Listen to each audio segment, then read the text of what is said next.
instant. Mais d'abord, Catherine Ney est avec nous sur Europe 1. Bonjour Catherine. Bonjour Dimitri, bonjour à tous. Alors c'est vraiment la question de la semaine. La guerre entre la Russie et l'Ukraine va-t-elle faire une pause ? Donald Trump propose un cessez-le-feu de 30 jours.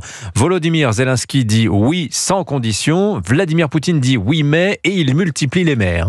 Oui, encourageant mais incomplet, a commenté Donald Trump. Un peu sec. Le big deal avec Poutine commence. Retour au pouvoir, Donald Trump a annoncé qu'il réglerait le problème en 48 heures. Premier round, autant dire l'horreur. Il poignarde Zelensky dans le dos, fait sienne la propagande mensongère de Moscou, le traite de dictateur, d'illégitime, lui demande de rembourser les 350 milliards des chiffres inventés qu'il doit à l'Amérique en lui octroyant des terres rares. Sa brusquerie envers le leader ukrainien, dans le bureau ovale, traité comme un valet et congédié, restera dans les annales mondiales. Et pour faire bon poids, les livraisons d'armes sont stoppées à la frontière polonaise et le renseignement est coupé. À Moscou, on l'a vu, les Russes exultent. Les télévisions en font leur une. Poutine a un sourire de Joconde. Lavrov s'esclave. Moi, c'est la première fois que je l'ai vu rire. L'Amérique se métamorphosait en ennemi de l'Ukraine. Quel tournant. Alors, round 2, c'est cette réunion de délégation ukrainienne et américaine à Jeddah, en Arabie Saoudite, lundi. Oui, où l'on voit Volodymyr Zelensky reçu en grande pompe par le prince héritier MBS. 9 heures de discussion au terme desquelles Zelensky accepte la proposition d'un cessez-le-feu de 30 jours sans condition. Et voilà Trump qui l'assure d'un soutien militaire américain et même du retour du renseignement.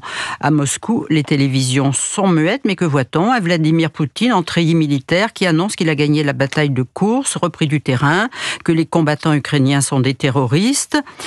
Réponse de Donald Trump, des sanctions économiques sont possibles contre la Russie. Mais hier à Moscou, le président Poutine, avec à ses côtés le président biélorusse qui a signé des accords de quasi-intégration à la Russie, eh bien que dit-il ? Que l'idée de trêve est bonne, si cela amène une paix durable, qui prenne en compte les causes primaires du conflit, comprenez l'OTAN, vieille histoire, et il pose beaucoup de questions. Est-ce que l'Ukraine ne va pas en profiter pour se réarmer ?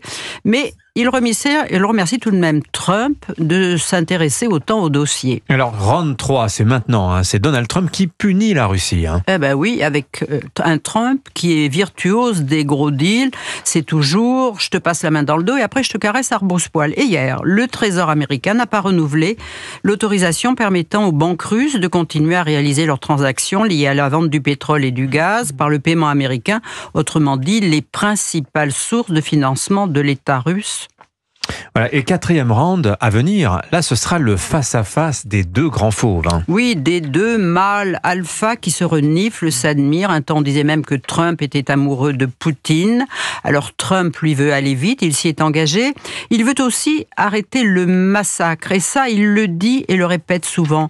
Il y a trop de gens qui meurent, des jeunes. Il a vu des documents.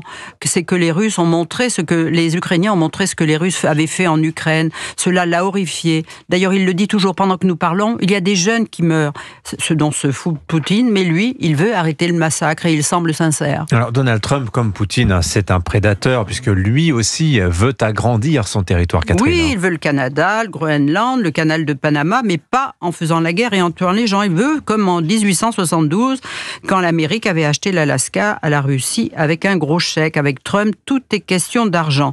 Mais il est pressé. Poutine, lui, il a le temps, puisqu'il est au pouvoir jusqu'en 2036. Et en ce moment, ils se sont renforcés sur le terrain de la guerre, donc ils vont continuer. Le bras de fer commence. Au fond, je crois que Poutine ne veut pas de trêve. Il veut simplement effacer, vassaliser l'Ukraine. Alors on s'interroge sur quoi Trump pourrait céder pour pouvoir aller dire sur Fox News « J'ai fait la paix ». Est-ce qu'il se battra, par exemple, pour que les enfants volés par la Russie soient restitués à leurs parents en Ukraine ? Et d'ailleurs, Vladimir Poutine a-t-il intérêt, selon vous, Catherine, à l'arrêt de la guerre ? Eh bien, on peut se poser la question parce qu'avec la guerre, les opposants sont muselés, emprisonnés et l'opinion russe évite d'en avoir une opinion. Et si elle s'arrête, la guerre, eh bien, les soldats du front retournent chez eux, raconteront la réalité des choses, leurs dures conditions de vie et surtout que c'était bien la Russie qui était l'agresseur. Signature Europe 1, Catherine Ney. Merci beaucoup, Catherine. À suivre.